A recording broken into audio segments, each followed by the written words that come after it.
wa Kenya ni yoikaine hari urumiriri munene wa injiri kuma o hindi ya agu na nginya umuthi uhoro uyu uroneka ugithio na mbere.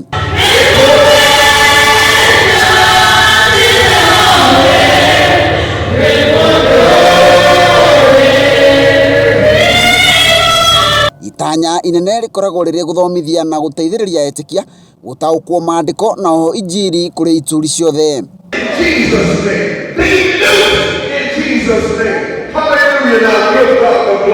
Ica ikuhi Apostle Lamako Nesbit ni acerete guku bururi-ini agicera matura maingi ari na itanya ria gutambia ndumiriri thiini wa kaunti ciothe cia Kenya. Amaritwa makwa njitagwo Bishop Francis Karara kuma Nyandarua. Twina gikeno muno nundu wa icera riria turari nario guku ria Mr. Lamako kuma kuria America.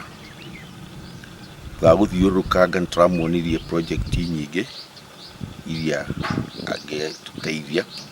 Turanyitanira na Lamako Nesbit ari mwena wa Nyandarua kuria anyititwo ugeni ni Bishop Francis Karara akihoera andu na ho akimarehera uteithio wa uthii wa na mbere gicigo-ini giki. Very important to God. You're very important to me and my ministry as well, the Body of Christ United Global International Ministries, and we love you with all of our heart, and we praise God for you, and we will be praying for you every day. Thiini wa kaunti ino ya Nyandarua, Nesbit arakorirwo agicemania na etikia ahunjia hamwe na arumiriri matiganite atekurora namba ya andu aria mekinyitie na kuhunjia ndumiriri iria ari nayo. I want to welcome you very much to JM Kayuta Primary School. Amen. Which is a school right now sitting on 2 acres of land. And consume and bring them into new and greater realms of understanding, wisdom and knowledge.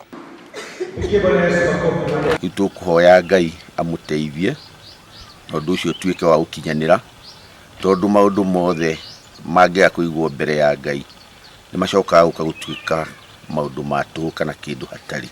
Mamwe ma moteithio maria Nesbit aratanywo kurehe gicigo-ini giki ni hamwe na waki wa makanitha, uteithio hari utungata wa muingi, uteithio wa ciana cia mathukuru, utambia wa injiri gatagati ka mangi. Tunaja turacerete kuria gwi county commissioner witu wa Nyandarua no mararithie ndeto icio na ndirona ni mundu wina uma no ri areka. Cira yake ria tworetwo tugithiururuka nake guku Nyandarua thikũ igĩrĩ ni tuonete ena muoroto mwega wa guteithia Nyandarua. Ahunjia nao ni makiuritio kunyitanira hamwe matekurora urumiriri wa mundu niguo kuguciriria andu aingi kiugo-ini na gutigirira kanitha ni warumaki.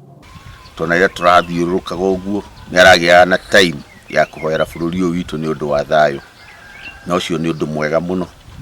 Tore igwete kainde kaingi ni njikarite ngiriraga ngoiga bururi uyu no utithiriirwo na mahoya na hunjia othe mokire matige gukoma meherie miringiti matige gukoma mambiririe kuhoera bururi uyu witu na nigetha president witu akorwo akiruta wira na njira njega na agitirwo ni mwathani tondu Ngai atariho kwina andu aingi menda gukorwo magithukia. Father God, for your love with you, we bless your name, Lord Jesus, as this fresh impartation. Handu-ini ha Gikuyu TV riakwa ni Irungu wa Mwangi.